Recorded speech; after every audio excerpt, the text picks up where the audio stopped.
Later Than You Think by Fritz Leiber. Obviously, the archaeologist's study belonged to an era vastly distant from today. Familiar similarities here and there only sharpened the feeling of alienage. The sunlight that filtered through the windows in the ceiling had a wan and greenish cast, and was augmented by radiation from some luminous material impregnating the walls and floor. Even the wide desk and the commodious hassocks glowed with a restful light. Across the former were scattered metal-backed wax tablets, styluses, and a pair of large and oddly formed spectacles. The crammed bookcases were not particularly unusual, but the books were bound in metal, and the script on their spines would have been utterly unfamiliar to the most erudite of modern linguists. One of the books, lying open on a hassock, showed leaves of a thin, flexible, rustless metal covered with luminous characters. Between the bookcases were phosphorescent oil paintings, mainly of sea bottoms, in somber greens and browns. Their style, neither wholly realistic nor abstract, would have baffled the historian of art. A blackboard with large colored crayons hinted equally at the schoolroom and the studio. In the center of the room, midway to the ceiling, hung a fish with iridescent scales of breathtaking beauty. So invisible was its means of support that, also taking into account the strange paintings and the greenish light, one would have sworn that the object was to create an underwater scene. The explorer made his entrance with a theatrical swirl of movement. He embraced the archaeologist with a warmth calculated to startle that crusty old fellow. Then he settled himself on a hassock, looked up and asked a question in a speech and idiom so different from any we know that it must be called another means of communication rather than another language. The import was, "Well, what about it?" If the archaeologist were taken aback, he concealed it. His expression showed only pleasure at being reunited with a long-absent friend. "What about what?" he queried. "About your discovery." "What discovery?" The archaeologist's incomprehension was playful. The explorer threw up his arms. "Why, what else but your discovery, here on Earth, of the remains of an intelligent species? It's the find of the age. Am I going to have to coax you? Out with it." "I didn't make the discovery," the other said tranquilly. "I only supervised the excavations and directed the correlation of material. You ought to be doing the talking. You're the one who's just returned from the stars." "Forget that." The explorer brushed the question aside. "As soon as our spaceship got within radio range of Earth, they started to send us a continuous newscast covering the period of our absence. One of the items, exasperatingly brief, mentioned your discovery. It captured my imagination.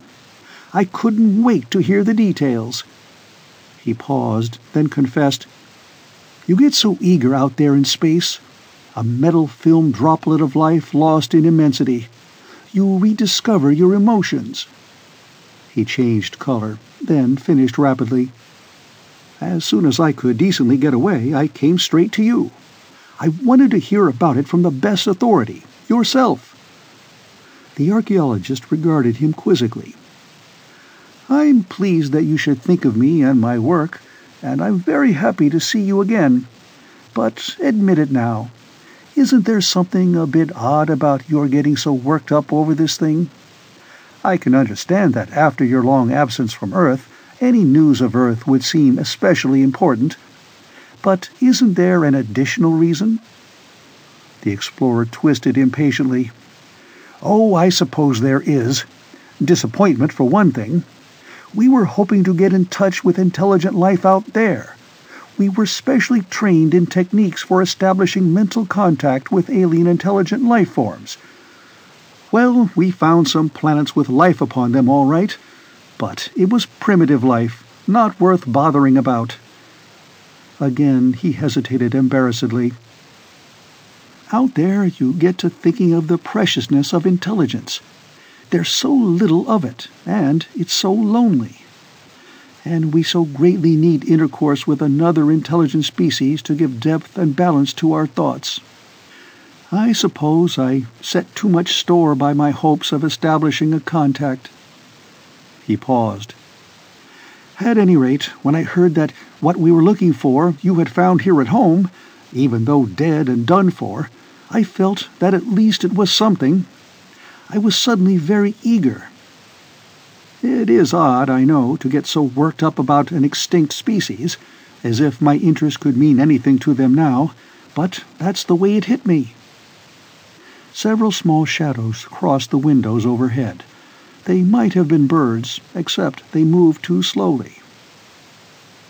"I think I understand," the archaeologist said softly. "So get on with it, and tell me about your discovery," the explorer exploded. "I've already told you that it wasn't my discovery," the archaeologist reminded him. "A few years after your expedition left, there was begun a detailed resurvey of Earth's mineral resources. In the course of some deep continental borings, one party discovered a cache, whether a very large box or a rather small room, with metallic walls of great strength and toughness. Evidently, its makers had intended it for the very purpose of carrying a message down through the ages. It proved to contain artifacts, models of buildings, vehicles, and machines, objects of art, pictures, and books, hundreds of books, along with elaborate pictorial dictionaries for interpreting them. So now we even understand their languages." "Languages?" interrupted the explorer. "That's queer. Somehow one thinks of an alien species as having just one language." "Like our own, this species had several, though there were some words and symbols that were alike in all their languages. These words and symbols seem to have come down unchanged from their most distant prehistory." The explorer burst out. "I am not interested in all that dry stuff. Give me the wet. What were they like? How did they live? What did they create? What did they want?" The archaeologist gently waved aside the questions. "All in good time. If I am to tell you everything you want to know, I must tell it in my own way. Now that you are back on Earth, you will have to reacquire those orderly and composed habits of thought which you have partly lost in the course of your wild interstellar adventurings." "Curse you, I think you're just trying to tantalize me." The archaeologist's expression showed that this was not altogether untrue. He casually fondled an animal that had wriggled up onto his desk, and which looked rather more like an eel than a snake. "Cute little brute, isn't it?" he remarked. When it became apparent that the explorer wasn't to be provoked into another outburst, he continued, "It came to my task to interpret the contents of the cache, to reconstruct its maker's climb from animalism and savagery to civilization, their rather rapid spread across the world's surface, their first fumbling attempts to escape from the Earth." "They had spaceships?" "It's barely possible. I rather hoped they did, since it would mean the chance of a survival elsewhere, though the negative results of your expedition rather lessen that."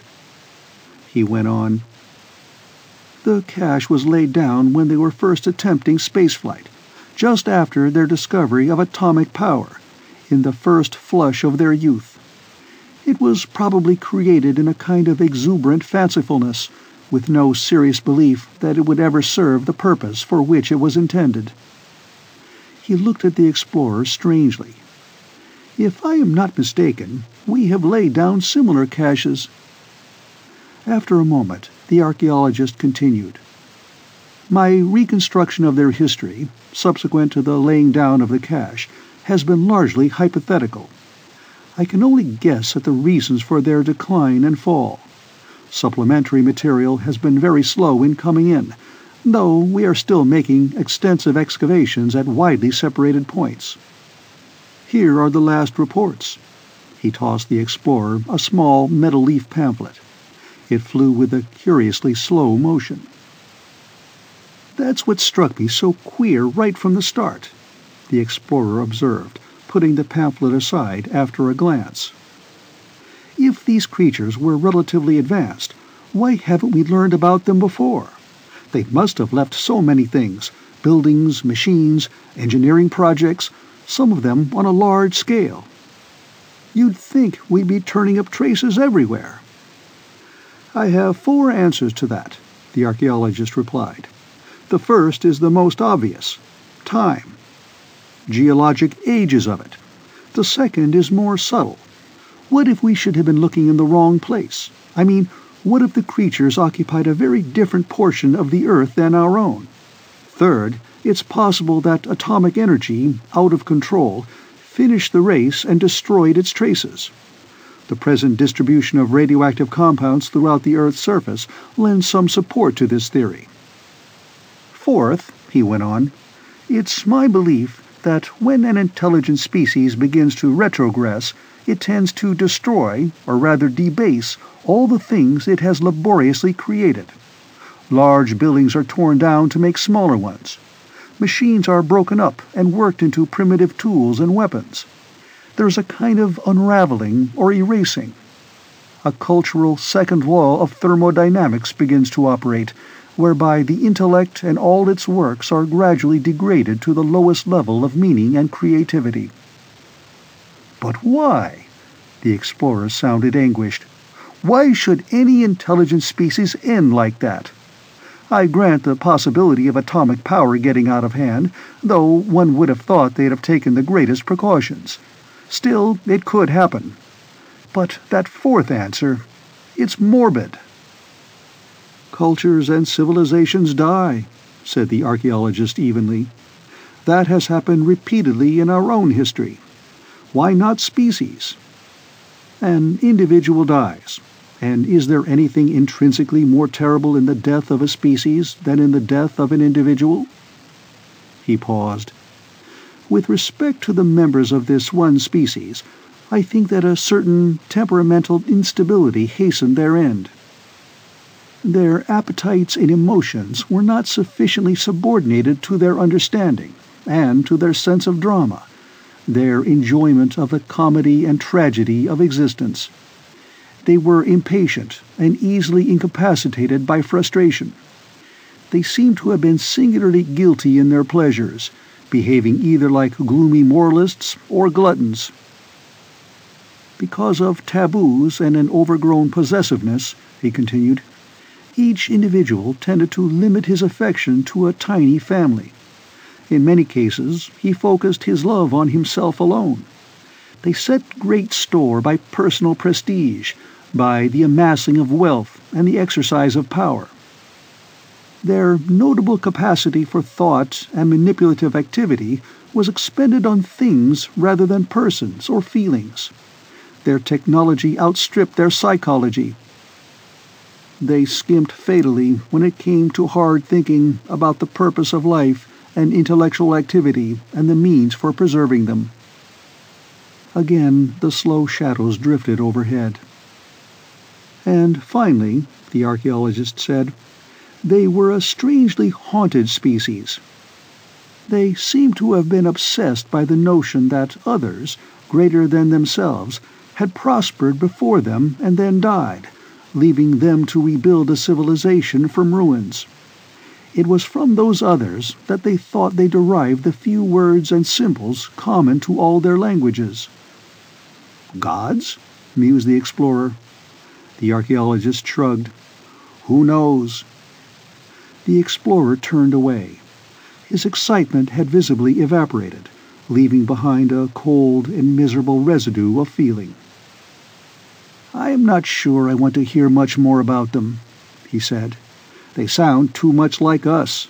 Perhaps it was a mistake, my coming here. Pardon me, old friend, but out there in space, even our emotions become undisciplined. Everything becomes indescribably poignant. Moods are tempestuous. You shift in an instant from zenith to nadir.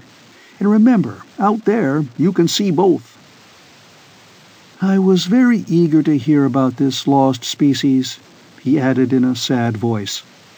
I thought I would feel a kind of fellowship with them across the eons.